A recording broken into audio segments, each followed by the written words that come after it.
In the beginning there was nothing. No light, no life, no time or space. Then, around 4.5 billion years ago, a cosmic event occurred.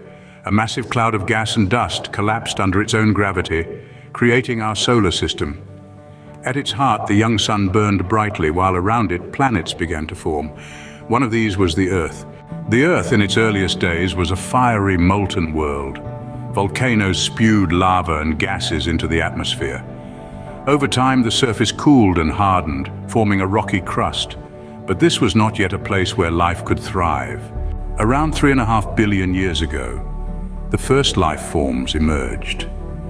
These were simple, single-celled organisms, not much more than blobs of jelly, but they were alive, and they began the process of evolution that would lead to all life on Earth. Over hundreds of millions of years, these simple creatures evolved. They developed the ability to photosynthesize, converting sunlight into energy. This process released oxygen into the atmosphere, creating the conditions for more complex life to evolve. Fast forward to around 200 million years ago, and the first dinosaurs roamed the Earth. These magnificent creatures dominated the planet for over 100 million years until a massive asteroid strike led to their extinction. But the extinction of the dinosaurs wasn't the end of life on Earth, quite the contrary. It cleared the way for mammals to flourish.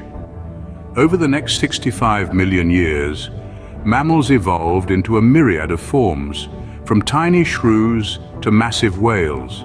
Finally, around 2 million years ago, the first humans appeared. Our ancestors were not much different from other apes, but they had one crucial advantage: a larger brain. This allowed them to develop tools, to communicate, and to build societies. And so here we are, the latest chapter in a story that spans billions of years.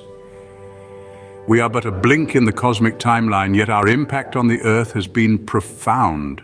Understanding the story of life before humans gives us a new perspective on our world. It reminds us that we are part of a much larger narrative, one that began long before we arrived and will continue long after we're gone. It teaches us humility, respect for nature, and the responsibility we bear as stewards of this planet. So let us tread lightly, for we are not just inhabitants of Earth. We are its children, born of its history and destined to shape its future.